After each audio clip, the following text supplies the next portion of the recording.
We are live 364 days a year. What are we doing here? If Dom turns at SummerSlam, I'm shaving my moustache off. I've told you, if that happens, it's going. My lip is cold because of a stupid bet that I made with you two. Oh, good. Wrestle's better than Daniel Bryan Daniels. Better than Okada. How do you not get sushi after Monday Night Raw? Welcome to Wrestling Republic's daily broadcast, a show where a rotating cast of wrestling fans from around the world come and share and debate their opinions, with live comments from all of you shown throughout, as after all, fans are what makes wrestling so special. So sit back, grab a beverage, and enjoy the show. Good afternoon, everyone. It's your boy Shad Talks Graps, and we are back for another installment of the Wrestling Republic daily broadcast. It is Saturday. It is a few hours away until the Elimination Chamber. And if you don't believe me, DCX Warlord is letting y'all know. Happy Elimination Chamber and Proto-Collision Day. There is a very jam-packed collision card today. But we aren't going to get ahead of ourselves real quick. We got to talk about what happened last night. Friday Night SmackDown. The show before Elimination Chamber. A lot happened. A lot happened that has to deal with today's card. And I am here with two incredible people, man. We got my guy Anthony and we got Angie.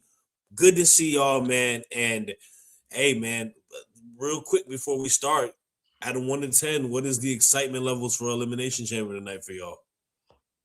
Maybe about 7. Okay, Yeah, about 7. like 8, between 8 and 9. Okay, Like nice, 8.5, nice. yeah. Okay, well, we were talking about before if Danhausen does That'll move it. That'll move it up. rocket to like over the scale for Anthony. So, but man, it's good to see y'all, man. Everybody in the comments, make sure they keep coming, man. We'll show them throughout the show. Let's talk about the big title change that happened last night. The Irresistible Forces, Nia Jax and Lash Legend versus RhIyo. They had themselves a very good tag team match last night. I enjoyed it from start to finish. It was just, you saw those 4 women wrestle their asses off, and you saw points to be proved by a couple people, particularly Lash Legend. Lash Legend pinned Miss Rhea Ripley to score the victory and get themselves the title. This is pretty big because obviously tonight we have the chamber. Rhea Ripley is a participant in the Elimination Chamber. So now it kind of goes with, well, maybe she might be the favorite to win it. Maybe it'll be her versus Jade. There is a little bit of, backstage segments of them kind of having face-offs against each other, right? Or does this part possibly allow a Rhea Ripley, Io Sky friction breakup? Who knows? But before we get ourselves ahead of that, I got to say this, man. I am so happy for Lash Legend and Nia Jax. Lash Legend is a budding superstar in this division. One of the best call-ups that we've seen from NXT onto the main roster from the last. And it's been really a lot of great ones, by the way, but she doesn't fall short of a lot of them. She's really made herself a factor. And this being a big-time title opportunity and getting a win over Rhea is so great for her. Nia Jax is another person that needs a lot of praises because the words people have towards her is always negative, saying she's unsafe or whatever it may be.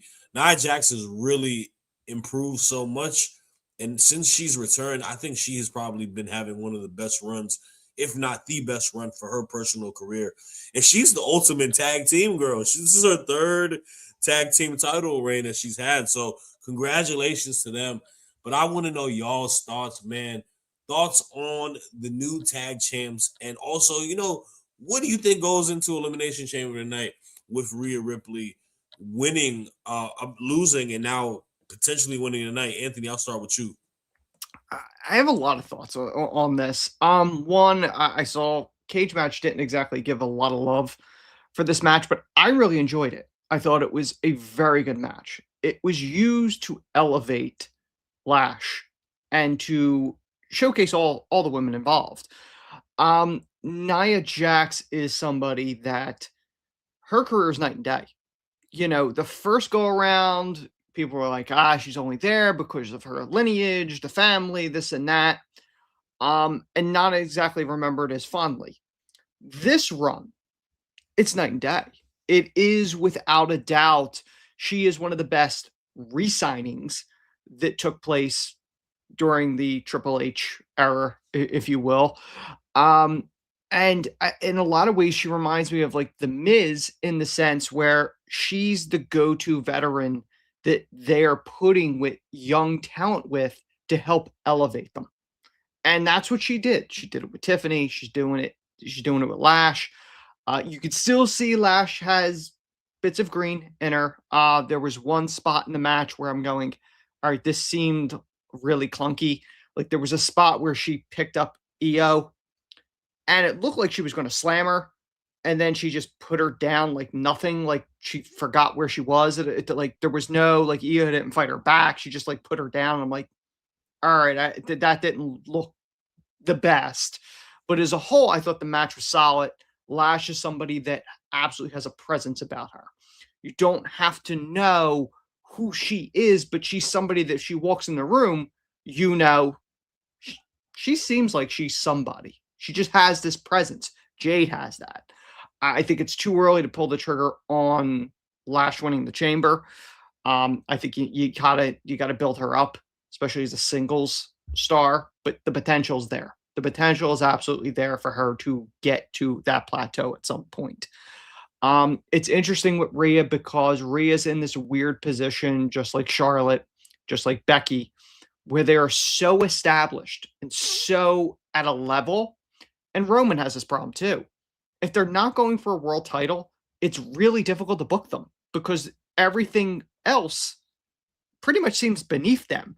The tag titles was a nice little soft spot where it's like, okay, we're trying to build up the tag division. You know, it worked with Charlotte. It's working with Rhea. I don't know how much longer they're going to go with that. Like, I don't know if they're going to go to the direction of, okay, Rhea's now going to try to go for one of the mid-card title. And same thing with Charlotte. Like, I don't know where they're going to go with that. I don't think Rhea wins the Chamber. We're obviously going to get into it, who you know, within the next couple segments of who I think it would.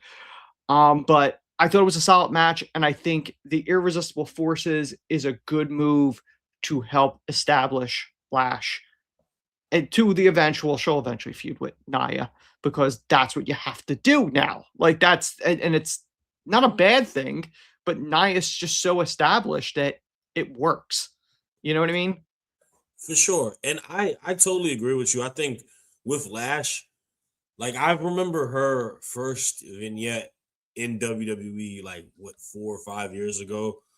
She had the whole talk show aspect to it.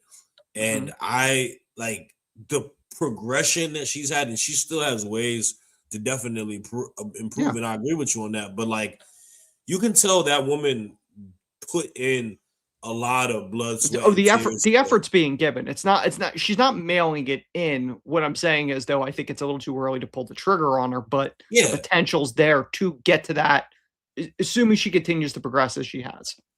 No doubt. And I don't disagree with that. And I don't think we need to, you know, push for that just yet, right? I think the fact that, like you mentioned, there's these tag titles, and then you mentioned there's mid-card titles, there's a US title, there's an Intercontinental Championship. Like, that's a good way to kind of allow her to just continue to climb the ladder and get herself to that position.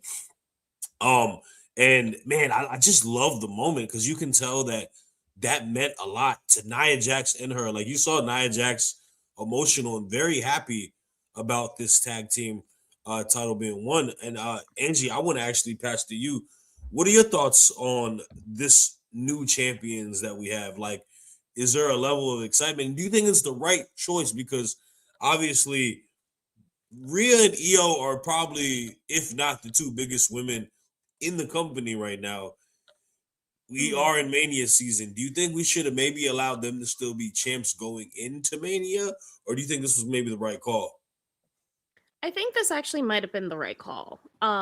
This allows us to actually see them in an actual rivalry, because let's take a moment and like really think about this. Like, is there really anything for Rhea and Io as far as for like who their rivals are? Because like other than the irresistible forces, like who else is there, right? Well, like maybe Asuka and Kyrie, but like other than that, like right now they don't really have much as far as for rivalries going. And I think this is a really nice setup for a rivalry for WrestleMania.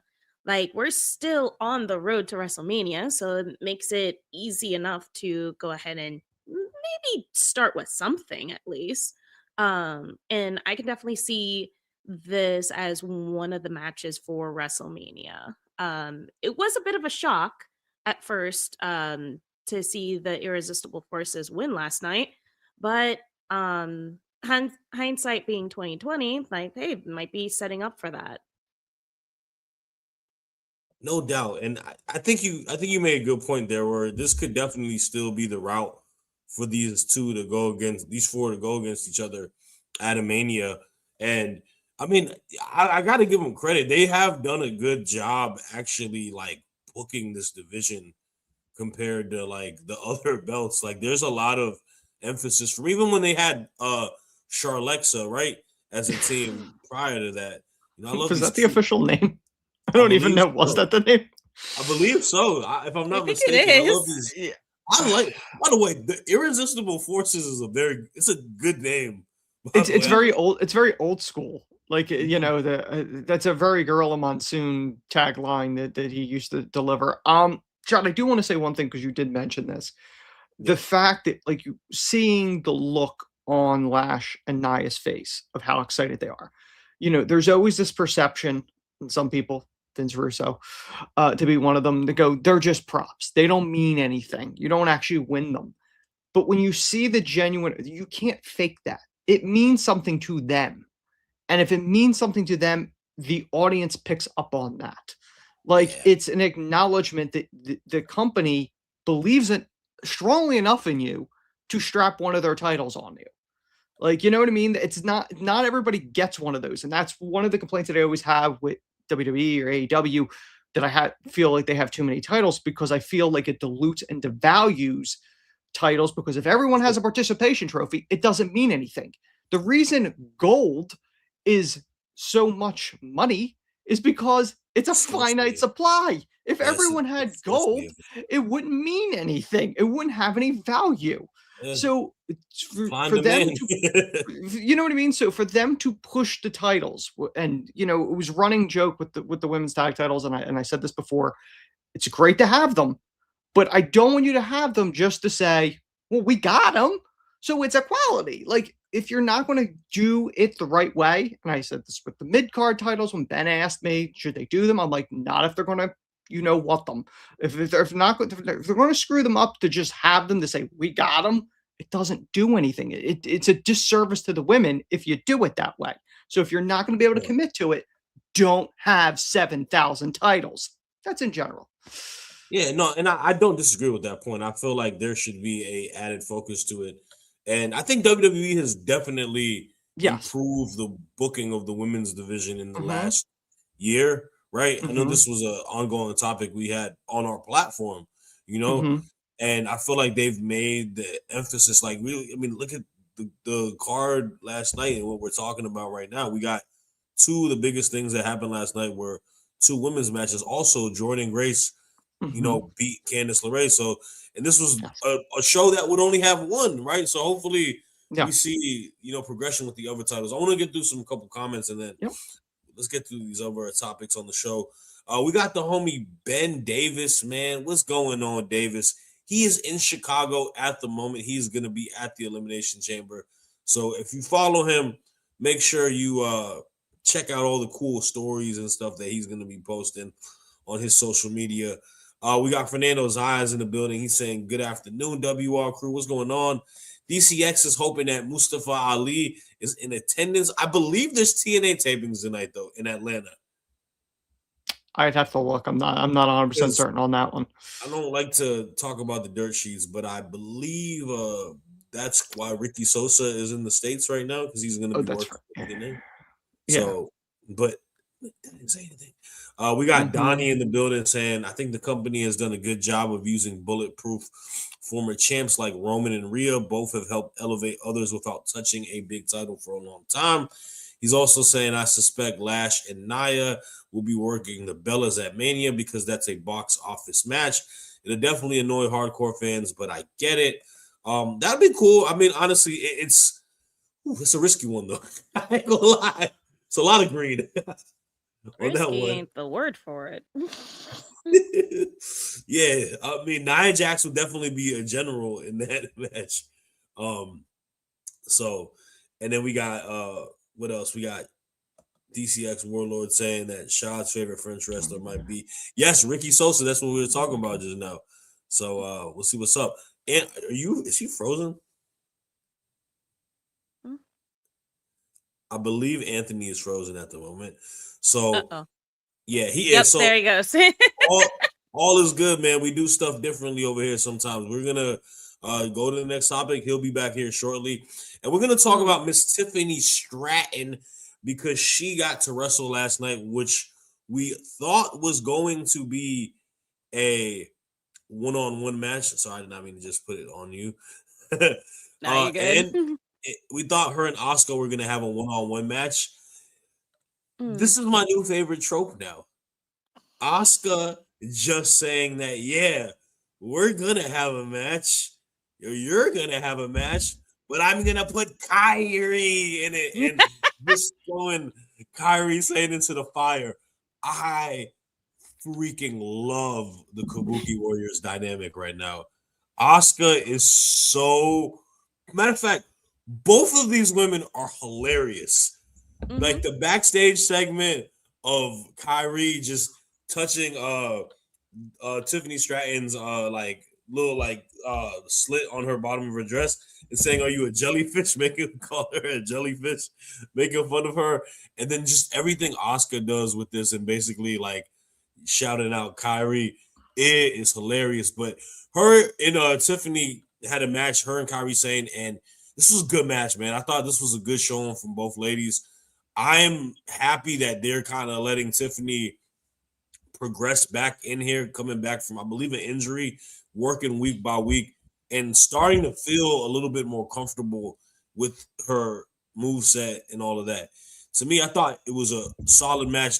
There was a scary part with that little suplex on the outside. It looked like a reversal. I'm not sure what it was, but you can't ever hear me complain about seeing Tiffany, but more specifically, you'll never hear me complain about Kyrie saying, I named my cat after Kyrie saying, so you know that's my girl, and I loved everything about that. But and I know you said you had a theory into it, so obviously let's talk about the match, but you think that there may be somebody else winning the Elimination Chamber tonight? I think Tiffany's probably the front runner. I weirdly think it is, although I don't think she's a believable babyface. I gotta be honest. Like this was the problem that was last year when she had the belt, where it was they tried to make her the babyface because originally they tried her as the heel and she wasn't going to out heel Charlotte. And I never thought she believed that she was like, she's a natural heel. So like her trying to play a face just doesn't seem to work. You know, the preppy Barbie girl gimmick works as a heel. It doesn't really work as a babyface. I don't know who else they would give the chamber to at this point. Raquel would be the one that I would want them to give it to because I think Raquel against Jade, which they sort of teased last night, wouldn't be a bad move. Especially if one of them win, whether Liv or Raquel, one of them wins and the other one loses, and that leads to a feud over that title. I would honestly do that because I think that's the smart move because I think everyone's expecting the Diesel Shawn Michaels moment with them, where, you know, Raquel breaks out on her own. Like I have a feeling like that would be very something that they would do booking wise. I thought Kyrie, she's an incredible talent. Her and Asuka, there's just chemistry there. It's just natural. And probably a huge part of that is because of how close they are outside the ring. That always transfers over on camera usually. Asuka's really kind of done this, I want to say, comedy type character where like the yelling is reminiscent of Vicky Guerrero, where people are just into it now. And I think it's just her yelling at her, especially when she's yelling at her in non-English. It's interesting because nobody knows what it is, but we all we all get a sense of it just based on the facial reactions of Kyrie. And it'll be interesting to see what happens with this. I think Tiffany's probably the front runner, but I would probably give it to Raquel, to be perfectly honest, if I'm because I just don't buy Tiffany as a babyface. Nah, no doubt. And I wanna mention this real quick though, because I agree with you 100% in the character aspect of her on the main roster with the babyface. It's just one of those things. I think I saw, gosh, I don't even know who it was. I saw a content creator come up on my For You page, and he kind of eloquently spoke about it in a different wrestler. But it's one of those things where I think sometimes the aspect of babyface and heel is so like reminiscent to what the previous, Vince McMahon, mechanisms were, right? Like my baby face is gonna be a white meat baby face. He's gonna be a Hogan, a Cena, and he's gonna, be that type of person. Where a lot of people get over by being heels, but it's just the fact that people like cocky characters. They like that edge to them, and a lot of it is like, you don't need to really touch too much on that. Like Stone Cold got over so much being edgy as he is, and you're seeing that today with like the likes of a Trick Williams, the Tribal Chief, and even Tiffany. I feel like her kind of being the, preppy, like, mean girl, right? Like a Regina George type of character is what got her over so much in NXT. And it's why I liked her a lot in NXT. I thought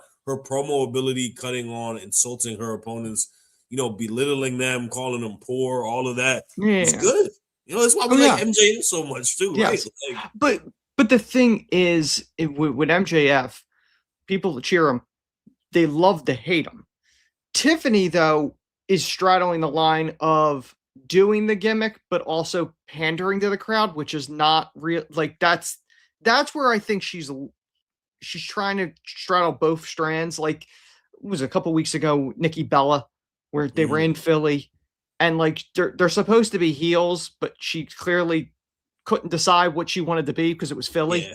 Like it doesn't come off right. Like either fully commit, like it just doesn't work.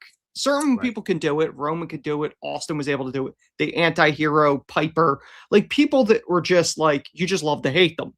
Like they become part of it. Eddie Guerrero was probably one of the kings of that because Lie, Cheat, and Steal as the bad guy worked, but Lie, Cheat, and Steal as a babyface was also beloved. Like, and Dom's doing that now because obviously he embraced Latino heat. So yeah, for sure. And we got a couple comments I want to get through. Yeah. We can touch on these real quick because we got a little bit of time. We got Matt Williams saying Kyrie saying will never get over with casuals. I highly disagree because I think you're starting to see her get over with casuals with this whole thing. WWE fans like that. Like if you have a thing, they like it. And there's a story with her and Asuka. At some point, people are going to be like, yo, I really want her to like not let Asuka bully her and stuff like that. Like, and yeah, let's not forget, Kairi Sane was very over before she left for her, pseudo retirement, going back to Japan hiatus. Like she was really popular in Black and Gold NXT and popular when she came initially onto the main roster. So it is one of those things where it's a different dynamic. Maybe time away. Like, I don't know. Like they threw her into the whole damage control aspect, but I think she's starting to kind of find her way a little bit more. And then we got Donnie, man. He got a bunch of comments towards Tiffany Stratton. I'll get through a couple of them, but he said, I'm sorry, but Tiffany continues to expose how great she is. She constantly kills the illusion, showing the work and corporation to a level that most main roster talent do not do. He also mentioned that he watched it with some ex-WWE people last night, and they all kind of just shook their head. Look, man, is she perfect as an in-ring competitor? Maybe not. But I didn't see anything last night, in my opinion. And who knows? I'm not an ex-WWE guy. I'm just a WWE fan. But I didn't see it to that point. I think it's a very difficult position, no matter what company you're in, because the rosters are so stacked and there's always competition and there's always somebody willing to take ready and willing and able to take your spot or people to want to come in. It's so competitive. And Tiffany's in this weird position where I do think she's still green at times. You definitely say it. Donnie is right on that. But the problem is, she might be too big for NXT, but not. But you know what I mean? Like she's in this weird spot where it's like it is exposed on the main roster, but then if she's floating in NXT, what do you? She's too big for NXT. Like it's this weird spot. Being demoted is like. I know a lot of people are like, it worked out for it doesn't work out for a lot of people. It didn't work out for Finn. It didn't work out for Austin Theory. Yeah, they're the top of the small pond. Now, what you could do with Tiffany, if you wanted to, you could send her to AAA. You could send her to TNA.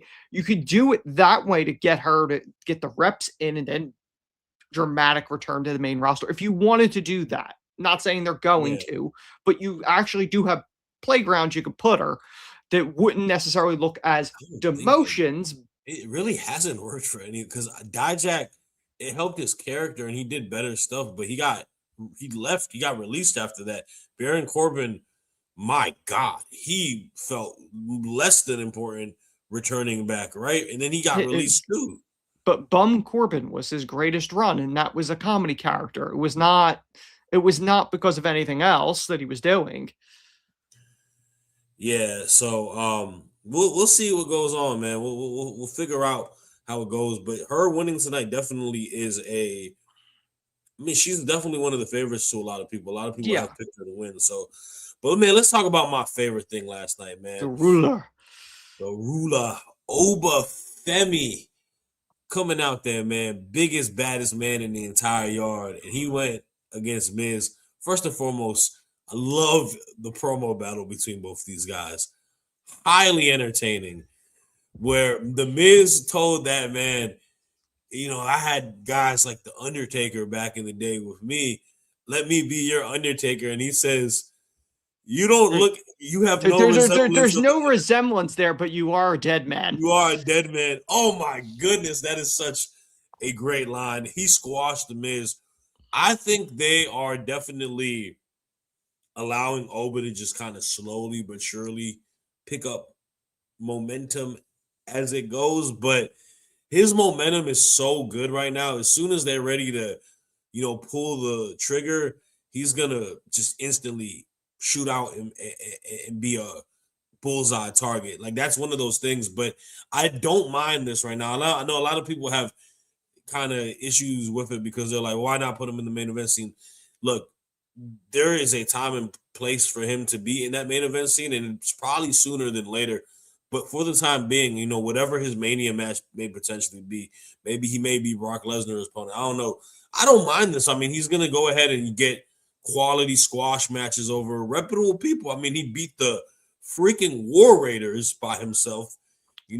He's destroyed Kit Wilson 20 times, and then he just murdered the Miz. So whatever it may be in his direction, it's going to be interesting. But Angie, I want to know, what are your thoughts on Mr. Oba Femi? Did you like everything that happened last night between him and the Miz? Honestly, this is your textbook definition of, hey, make the strong guy look as strong as possible. This is a formula that's been used by WWE for quite a while.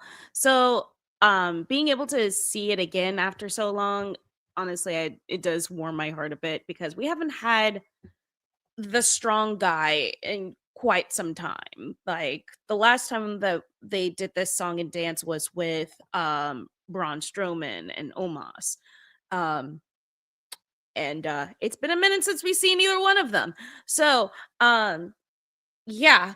Other than that, like, I do like where they're going with this. I am really excited of the idea of Oba answering the call to Brock Lesnar, so that way it makes it really fun to see him be like, hey, I'm this strong, you know? Like he's already like taking out, like you said earlier, took out Kit Wilson.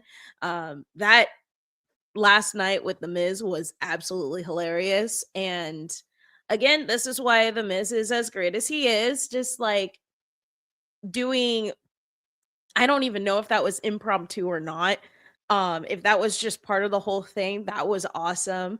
And The Miz basically like putting Oba over that much more, which honestly he doesn't really need it, but because like he's already over, but like you get to see it cemented even more, and I love that. And I also like the fact that Kit Wilson is kind of being this generation's Miz while Miz is still here, kind of like ever so in the background, kind of passing the torch over. Does anyone else see that? Or is it just me? It's interesting. It's not like Prime Miz, because I feel like Prime Miz was kind of booked in a higher position, but Kit is playing a similar role. I don't disagree with you in this current juncture of Miz. There is a bit of similarities where he's such a good character and it puts people over. Like I don't think he's gonna be catching a lot of W's in his, calendar year. I don't see Kit as a 2-time Grand Slam winner like Miz. You know, I just we said the same thing about The Miz back then, no, anyways. yeah, but I legitimately don't see anything in Kit as far as like I think this is a funny little gimmick that'll run for a short period of time, but I don't picture this 5 years from now. We're still going to be talking about Kit Wilson as a single star. Maybe his partner comes back. Oba, I would want him to face Brock only if he's beating Brock. If you're not going to have him beat Brock, then you know what? He's probably going to end up winning the Andre. That's probably what's going to end up happening. I mean, I hate it, but it's I know, it just made me really sad when you said that. No, but listen, I know it's never meant anything, but like realistically, like unless he's beaten Brock, what are the matches you possibly putting him in? Like if he's going to lose to Brock, that doesn't help him. Yeah, he's got to beat Brock, and if he's got to be somewhere dominant, and the Andre would be the only thing, even though that would not be my ideal unless they actually make it mean something. Obviously him beating the Miz, like I said, 2-time Grand Slam champion, it works. It works for him dominating people. I thought one of his best gimmicks in NXT was he was the king of the triple threat, that he was just taking out people. I mean, unless you have him, he's the one that squashes Mello and takes the US title, and then you have him, I'll continue to do open challenge, and he does it one step better. There's always triple threats. Like I think he could kind of run with that for a little while at least. Yeah, I mean, it's going to be interesting to see. I mean, obviously, you can kind of maybe get to the Mello dynamic because the Miz was there, but then again, Miz and Mello kind of broke off. So, yeah, we'll wait and see, man. But I do think the future is obviously bright for this guy, man. Yes, like, absolutely, we're in a good space, man. Like, obviously, it is February 28th. It's Black History Month. We haven't got to see a Black men's world champion since Big E in the WWE, right? So, which is crazy. Has it really been that long? Yes. Oh my god. Oh my god. So the fact, which isn't good, right? And I'm not here to try to defend that, but the fact that we have someone like an Obafemi, someone like Trick Williams, like these guys feel very undeniable, and I really hope we get to see them become world champions multiple times in their young careers. So I'll leave it at that. But let's get to the last topic, because we got to talk about the Elimination Chamber. We got to talk about everybody's favorite faction in the entire world, the Vision. They weaseled themselves in. Obviously, this past Monday, Bronson Reed was injured. Jey Uso picks up the win, and he is in. Bam, he punches himself in. He told people on ESPN this week, I'm going to run it back inside the pod. I wanted to see it because it's so stupid and hilarious, but he got beat up last night, man. He was taken out. and we had ourselves a main event: Logan Paul versus Jacob Fatu. Pretty good match, but crazy shenanigans. The masked man was revealed. I think I don't know. Don't even know who the heck that guy is. He was an extra, so I'm assuming he's a decoy. But ultimately, Drew McIntyre eliminates Jacob Fatu out the picture in the match, and Logan Paul gets the win. Now, to me, I think this is just them course correcting, having a Vision member, because I think Bronson was supposed to win Monday, but he got injured, so they're gonna put obviously one of his teammates in there in this storyline way. But I'm super interested to see what's gonna be, dealing with Drew and all of these people that he keeps attacking. Like, I mean, he goes for a particular bunch of people, and I wonder what his match is gonna be. But how do y'all feel about Logan Paul being the one? Are you happy we're not getting the running back? Angie, I'm going to you first because I saw it earlier. You already know how I feel about Logan Yes, Paul. I don't like him. And like, I'm convinced that Drew knows who the masked person is. Or either Drew or Logan knows who the masked person is. Because I smell foul play somewhere in this. Because there's no way you mean to tell me that it just so happened when the injury happened and Jay got a chance to get the win, so he was going to the Elimination Chamber, and it just so happened that the night before Elimination Chamber, he just so happened to get ambushed to the point of needing to be hospitalized. And it just so happened that during the match, Drew is helping out Logan get the win. No, quit playing in my face like this. No, so here's what I'm thinking. That, of course, that was a decoy. We all know that was a decoy. Ignore my nephew in the background. We know that was a decoy, of course, because no one knew who the heck that was. And it left an opening for Drew to go ahead and help out Logan. So, one of those two knuckleheads knows exactly who the masked person is. And I feel like alongside knowing what's going on with the crate thing, that's also when we'll find out who the masked person actually is. But yeah, no. I have to look at Logan Paul in the freaking Elimination Chamber match. I'm not here for it. I don't want to look at him.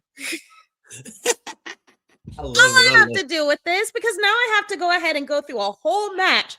And if he's the last one to go into the Elimination Chamber, that means I got to look at his stupid face, making those stupid little moves inside the little chamber, being stupid the entire time. I'm sorry. I'm okay. So you're saying he's doing his job as a heel? I'm an adult. It's more so the fact that nobody he's doing really good as a heel. FDA failed lunch leads and primes during the Elimination Chamber. Don't feed those to your kids if you are a parent, by the way. Just not trying to ruin his business or whatever. But I mean, to me, it is what it is. I know he's not winning.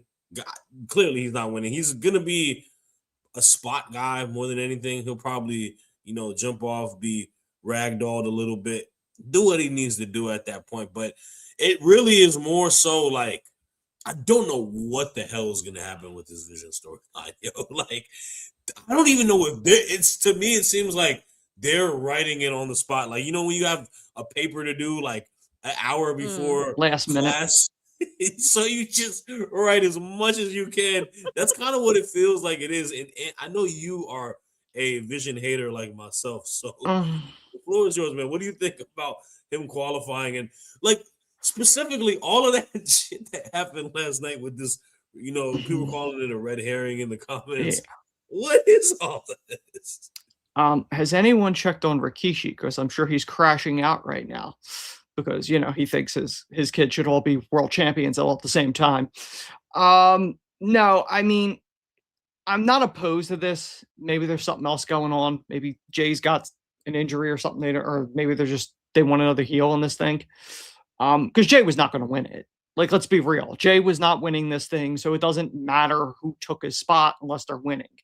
You know, Logan does not have a 0% chance of winning it. There's always a chance that all 5 other men get injured, as we know how easy the Vision finds it, the emergency ward, because they keep getting injured, the whole group. The guy last night was obviously not the real guy. Whether or not he plays a role in this or not, because technically he is one of Seth's students. So if they want to go that route, they can bring it up. I think his name is Don Furio. I've never seen him wrestle. But, you know, you could build that in of going, I wasn't 100%, so I used one of my students. You could do that.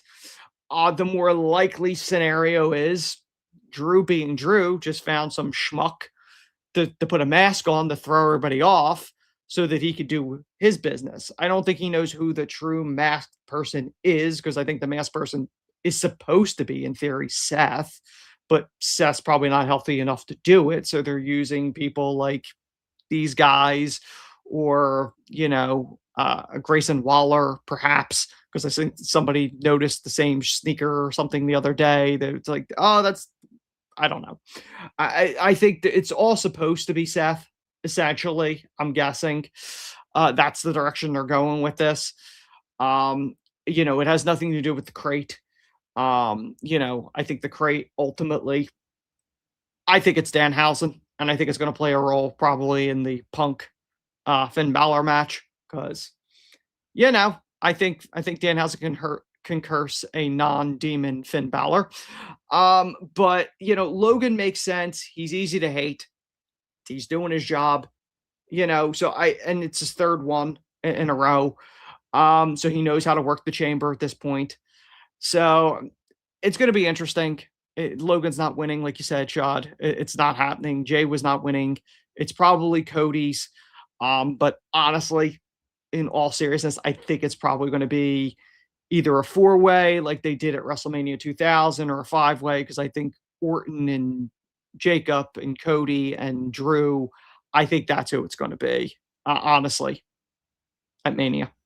For sure. And I mean, it's going to be interesting to see how we do get to. And maybe Sammy as a 5th. Yeah. Yeah. I mean, I think a multi-person match for the title would be fun. And I would do it if I agree with you on that. Like, Yeah. I feel like it's needed. I miss those days where it would be just a jam-packed, you know, murderers row, just killers in the match. They're interlocking all these stories, and it has to be for a reason. And I have a feeling that it's all going to be a title match, probably a 5-way, is my guess. Might. But here's also another thing. Can we all just agree with that? We all don't see him winning, but imagine if Logan Paul actually won that. We would not be hearing the end of that the same way as we didn't hear the end of it with freaking Liv Morgan winning her match. They're struggling to sell tickets as it is. They're not selling tickets to Logan. Look at Donnie. Donnie wants Logan Paul to win, so he wants Logan Paul to be in the match with Roman Reigns this year. Pass. Why? That doesn't make any sense, Donnie, at all. Spicy as hell. Why? Look, man. Just because Logan got somebody dumb enough to pay $16.5 million for a Pokemon card doesn't mean he can fill stadiums at WrestleMania for a title match.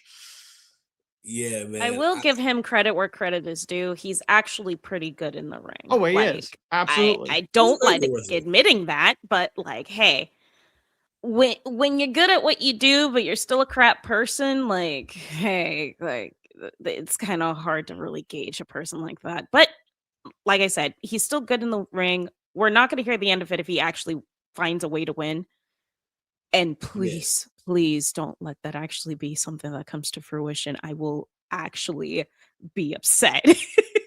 I disagree with Donnie. I think some people just like to watch the world burn, and I think that's what Donnie wants here. He's saying the question makes sense. And then we got Equinox saying, "Have y'all need to check out the Elimination Chamber song Bodies by Offset and Jed." Yes, that is a sample from Bodies by Drowning Pool. So which is cool. correlation because that was the song that they played like 50 times last year in the Anarchy the Arena, and obviously a famous wrestling song. But yeah, Jid and The Alliance. yeah. And then this is crazy. He's done. He says you want to see him smash him again. So that's wild, man. Pause on that. But that is all the time we have for today. Thank you guys, man. If you have nothing else to do tomorrow, come back over here, same page. We'll be talking about the Elimination Chamber. Y'all enjoy Elimination Chamber. Y'all enjoy Collision. Y'all enjoy whatever wrestling shows on tonight. I'm sure there's some independent shows that y'all compete, man. Enjoy pro wrestling. This is why we do it. And y'all being fans of the sport is what keeps the lights running over here. So keep rocking with us. We'll catch y'all, man.